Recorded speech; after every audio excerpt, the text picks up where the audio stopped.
यदि हमें किसी से बात करनी होती है तो हम अपना फोन उठाते हैं, नंबर मिलाते हैं और उससे बात हो जाती है। कभी आपने सोचा है कि यदि भगवान का नंबर हमारे पास हो तो हम कभी भी उनसे बात कर पाए? और यदि आज मैं आपको भगवान का नंबर दे दूं तो बात करना चाहेंगे भगवान से? तो ये प्रसंग और जो बात मैं आज बताने जा रहा हूं उसे बड़े ध्यान से सुनिएगा। आज आपको सच में भगवान का नंबर देने जा रहा हूं। हरे कृष्ण दोस्तों, मैं हूं अनुज शर्मा। करीबन 1000 साल पहले संस्कृत के कवि सम्राट जयदेव प्रभु जी इस धरती पर आए। बंगाल में वीरभूमि में किंदु बिल्व नाम का एक ग्राम है जहां पर उनका जन्म हुआ। उनकी माता का नाम था वाम देवी और पिता का नाम था भोजदेव। जयदेव प्रभु जी ठाकुर जी के अनन्य भक्त, एक ऐसे भक्त जिन्होंने एक ऐसी रचना कर दी, उस रचना को आज भी यदि आप गाएंगे तो साक्षात ठाकुर जी आकर के सुनेंगे, जिसका नाम है गीत गोविंद। गीत गोविंद जयदेव जी की रचना है। प्रभु के इतने करीब थे, इतने प्रेमी थे, ईश्वर उनसे प्रेम करते थे। दुनिया तो ईश्वर से प्रेम करती है, जयदेव जी को प्रभु प्रेम करते थे। हुआ यूं कि जब वो 5 साल के थे तो उनके माता पिता बैकुंठ धाम चले गए। उनके पिता ने एक निरंजन नाम के व्यक्ति से कर्ज ले रखा था। जयदेव जी सिर्फ भक्ति करते थे, भगवान का भजन करते थे, उसी से उनका जीवन यापन चल रहा था। उनकी पत्नी का नाम पद्मावती था। जयदेव जी भजन करते, कीर्तन करते, भगवान की भक्ति में लीन रहते। समय बीतता जा रहा था। इधर जो निरंजन है, जिससे कर्जा ले रखा था, उसके मन में लालच आया। उसने जयदेव जी को जाकर के कहा कि देखो भैया जयदेव, मैं तुम्हारे ठाकुर जी और तुम्हारी राधा रानी को नहीं जानता, उनको तुम ही समझो। तुम तो हर बात उनके भरोसे चला देते हो, कह देते हो कि मेरे ठाकुर जी जाने, मेरी राधा रानी जाने। मैं तो इतना जानता हूं कि तुम्हारे पिताजी ने मुझसे कर्जा लिया था, मेरा कर्जा चुका दो ब्याज समेत, और यदि नहीं चुकाते हो तो मैं एक कागज लेकर आया हूं, इन पर दस्तखत कर दो, तुम कर्जा मुक्त हो जाओगे, तुम्हारा मकान मेरे नाम हो जाएगा। क्योंकि तुम तो विरक्त भाव में आ चुके हो। तुम कहते हो कि मेरे ठाकुर जी देखेंगे, राधा रानी देखेंगी। भैया मेरा तो पैसा गया है, मुझे तो मेरा पैसा चाहिए। अब तुम निर्धारित कर लो कि तुम्हें क्या करना है। जयदेव जी तो प्रेम में जीते थे ठाकुर जी के, उनको ठाकुर जी के अलावा कुछ चाहिए ही नहीं था। उन्होंने कहा कि ठीक है, आप ये घर रख लो और निश्चिंत हो जाओ, मुझे इस घर की जरूरत नहीं है। और जयदेव जी ने दस्तखत कर दिए। निरंजन जो है बड़ा खुश हो गया, लालची था, जयदेव जी को बेघर कर दिया। कह दिया कि तुम्हारे ठाकुर जी और राधा रानी थोड़ी हैं, वो आकर के थोड़ी पैसे देंगे,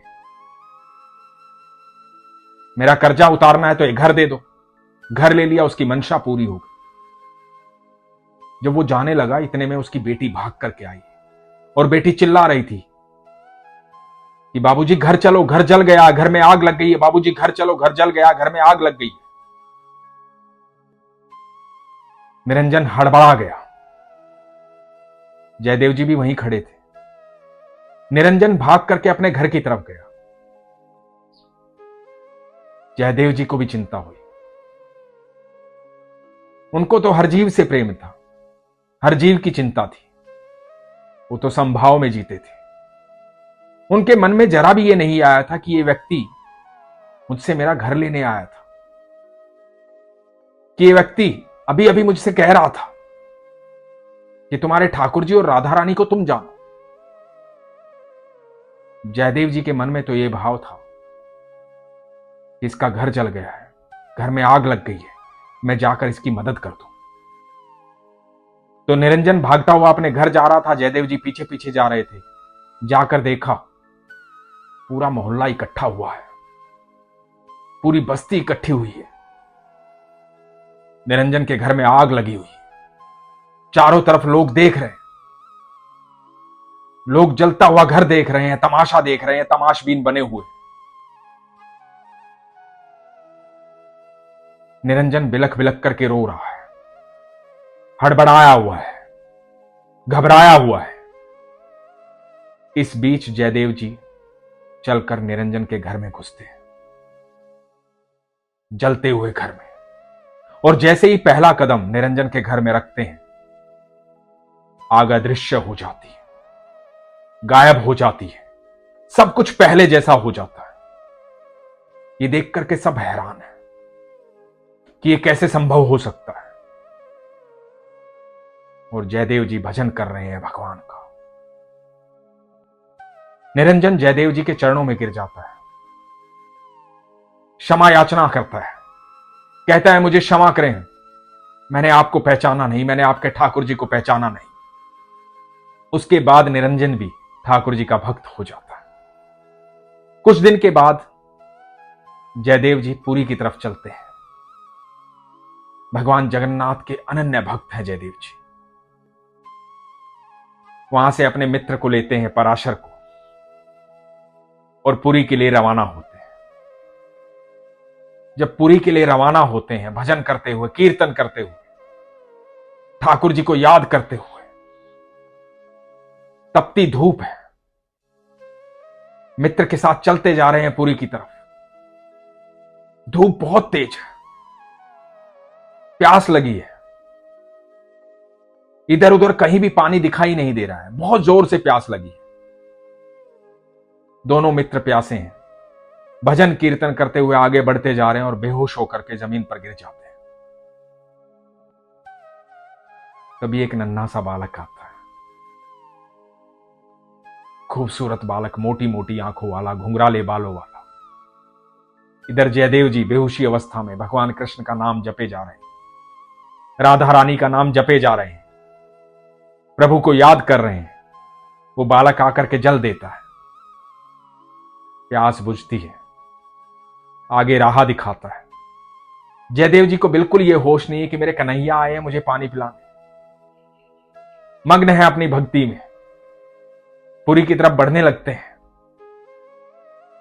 भगवान में इतने खोए रहते हैं, इतने खोए रहते हैं, पुरी पहुंच जाते हैं। भगवान के अनन्य भक्त हैं, सुबह शाम दिन रात बस ठाकुर जी, राधा रानी, ठाकुर जी, भक्ति में खोए रहते हैं। कवि हैं, भगवान के लिए भजन लिखते रहते हैं, कविताएं लिखते रहते हैं, उनका गायन करते रहते हैं। अचानक से उस भाव में डूबे हुए उन्हें दिखाई देता है कि सुनील पर्वत श्रेणियां सामने है, कालंदी नदी बह रही है, यमुना किनारे कदम के पेड़ के नीचे मोर पंख लगाए हुए, बांसुरी लिए हुए, पीतांबरधारी, मोटे नयनों वाले, अनंत ब्रह्मांड में सबसे खूबसूरत, जिनके पूरे शरीर से अद्भुत तेज निकल रहा है, ठाकुर जी साक्षात खड़े हुए, बंसी बजा रहे हैं। उसी भाव में इतने मोहित हो जाते हैं, ध्यान में मग्न हैं, ठाकुर जी को देख रहे हैं। ठाकुर जी बंसी बजा रहे हैं और उनके मुख से अचानक से जो पंक्तियां निकलती हैं वही कहलाती हैं गीत गोविंद। कहा जाता है जब भी गीत गोविंद गाया जाता है तो साक्षात ठाकुर जी वहां पर खड़े होते हैं। यदि आप ठाकुर जी से मिलना चाहते हैं, उनकी अनुभूति करना चाहते हैं, यदि साक्षात ठाकुर जी को देखना चाहते हैं, आप चाहते हैं कि ठाकुर जी से आप संपर्क में आए, आप चाहते हैं कि ठाकुर जी को आप देखें, आप चाहते हैं कि ठाकुर जी के उस रूप को आप अनुभव करें। तो जब चाहे मन में आए एक बार गीत गोविंद गाएं।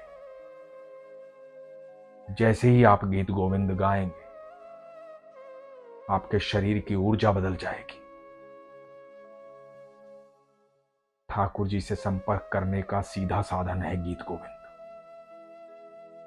यही ठाकुर जी का फोन नंबर है।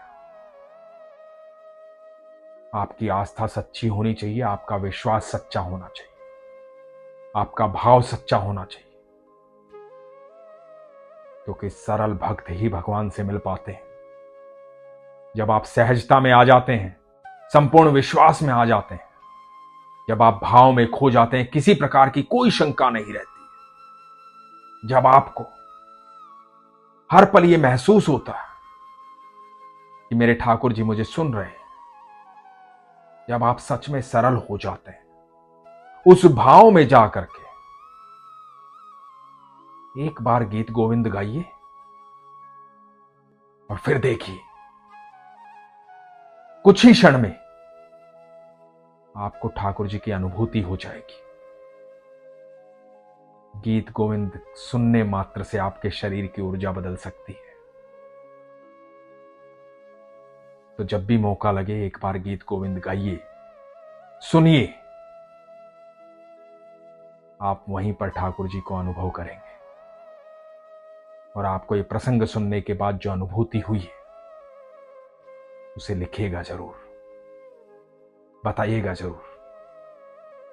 और ठाकुर जी की अनुभूति करने में देर ना कीजिए। अब आपके पास ठाकुर जी का संपर्क नंबर है, संपर्क कीजिए ठाकुर जी से, लेकिन अपने विश्वास को प्रगाढ़ रखिए। इसीलिए हमेशा कहता हूं, अपने विश्वास को मजबूत रखिए, अपना ख्याल रखिए। हरे कृष्ण।